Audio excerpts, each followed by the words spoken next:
छत्रपती शिवाजी महाराज यांची जयंती आज सर्व देशभरासह महाराष्ट्रामध्ये मोठ्या उत्साहात साजरी केली जाते। जे शिवभक्त आहेत ते पारंपरिक वेशभूषेमध्ये शिवजयंती साजरी करतात आणि महाराजांचा जो इतिहास आहे त्याची सर्वांना जाणीव करून देण्याचा प्रयत्न करतात। आपल्यासोबत काही शिवभक्त आहेत, त्यांच्याकडनं आपण जाणून घेऊयात की महाराजांची आठवण त्यांना नेमकी कशी पद्धतीची ते। दादा, शिवजयंती साजरी होत आहे, तुम्ही मशाल घेऊन आलेला आहात, काय सांगाल, कसा अनुभव? नक्कीच सांगायला भरपूर काही आहे, पण इतकं मोठं इथे 2 मिनिटात होत नाही। तसंच एक असं वाक्य आहे, धर्मासाठी झुंजावे झुंजून अवघ्याशी मारावे, मारिता मारिता घ्यावे राज्य आपुले। हे जे हे छत्रपती शिवाजी महाराज आणि छत्रपती संभाजी महाराज सांगितलंय ते आज युवा पिढीला कळावं, यासाठी आज हे सगळ्या गोष्टी झालेल्या आहेत। आणि नक्कीच राजा कसा असावा हे नक्कीच छत्रपती शिवाजी महाराज यांच्याकडनं खूप मोठं काही शिकण्यासारखं आहे। सगळे आजची युवा पिढी आहे ती सगळी मोठे मोठे सोने दागिने घालायचे। छत्रपती शिवाजी महाराज खुद्द त्यांच्या घरामध्ये आई भवानीची कवडीची माळा होती। खरंच एक युथ पिढीला असा एक संदेश गेला पाहिजे, नक्कीच छत्रपती संभाजी महाराज शिवाजी महाराज यांचा आज एक संदेश गेला पाहिजे की आपण कसं वागलं पाहिजे, कसं चाललं पाहिजे, असं हे सगळं संदेश मी त्यामध्ये देऊ शकतो। आज हिंदवी स्वराज्य युवा प्रतिष्ठानतर्फे आयोजित आम्ही शिवजयंती हे 5वं वर्ष आहे आमचं। दरवर्षी आम्ही साजरी करतो। छत्रपती शिवाजी महाराजांच्या चौकातून मशाल घेऊन आम्ही 3 किलोमीटर पायी चालत जातो आणि तिथे ती मशाल महाराजांची ऊर्जा प्रत्येकापर्यंत पोहोचावी असं ते आमचं असतं। महाराज एक ऊर्जा होते। अनेक वेळा अशी टीका टिप्पणी केली जाते की जयंतीप्रमाणे तिथीप्रमाणे जयंती केली जावी आणि तारखेप्रमाणे नाही, असे बऱ्याच वेळा वादविवाद होतात। पण महाराजांची जयंती असंही म्हटलं जाते की आम्ही 365 दिवस साजरी करू, पण जयंती तर साजरी करूच, पण ते महाराजांना आचरणात आणणंही तितकंच गरजेचं आहे। आणि हा संदेश देण्यासाठी आम्ही आमच्या शिवजयंती महोत्सवामध्ये जे आम्ही आयोजित करतो तिथीप्रमाणेही करतो आणि तारखेप्रमाणेही करतो, त्यामध्ये आवर्जून शिवव्याख्यान ठेवतो, त्याच्यातून लोकांना त्यात संदेश मिळेल, महाराजांचे विचार पोचले जातील।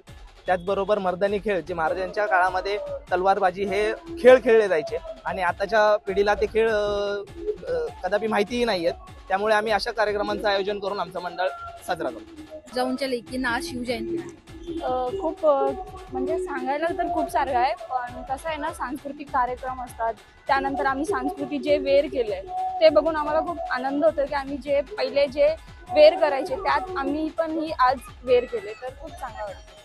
तू देखील अत्यंत सुंदर वेशभूषा करून आलेली आहे, अगदी जिजाऊ वाटते, काय सांगशील?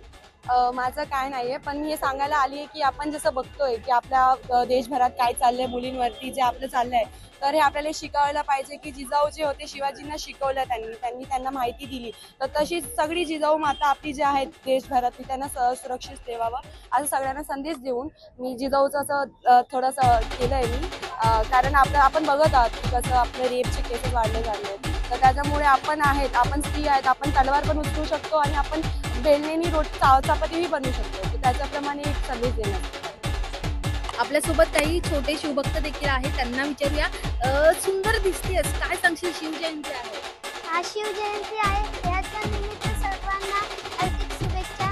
माझे नाव साक्षी विनोबा नवले आहे। मी आज एक कडवं बोलणार आहे, ते तुम्ही शांततेने ऐकून घ्या।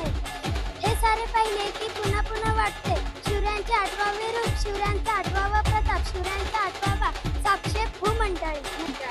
आज शिवजयंती आहे, त्यानिमित्ताने तुम्हाला हार्दिक हार्दिक शुभेच्छा। आज शिवजयंती आहे, त्यामुळे आम्ही खूप एन्जॉय करतोय आणि आमच्या घराकडेही खूप सारे चांगले प्रोग्राम होतात, त्या सर्वांनी एक प्रोग्राम आयोजित केले आहे आणि मी तुम्हाला पावनगडच्या बाऱ्यात काही गोष्टी सांगणार। पावनखिंड, तर मग शिवाजी महाराज जे आहेत ते पन्हाळापासून विशाळगडपर्यंत जायची योजना तयार केलेली, तर मग त्यामुळे शिवाकाशीला शिवाजी महाराज बनवून सिद्धी जोहरकडे सोडले गेले आणि इथे शिवाजी महाराज विशाळगडसाठी निघाले, तर मग जो सिद्धी होता त्याने शिवाकाशीचे प्राण घेतले आणि शिवाजी महाराज आणि जो मुघलांचा एक जासूस असतो, जो हर एक असं जे असतं ना आपलं सोल्जरमध्ये आर्मीमध्ये, त्यामध्ये एक मुघलाचा सुद्धा होता जासूस, त्याने सिद्धीला सांगितले की शिवाजी विशाळगडकडे निघाला आहे, त्यामुळे हे गोष्ट मराठ्यांची जासूसने ऐकली आणि शिवरायांना सांगितले, त्यामुळे बाजी प्रभूंनी त्यावर सांगितले की राजा तुम्ही पुढे निघा, आम्ही सगळे लढू।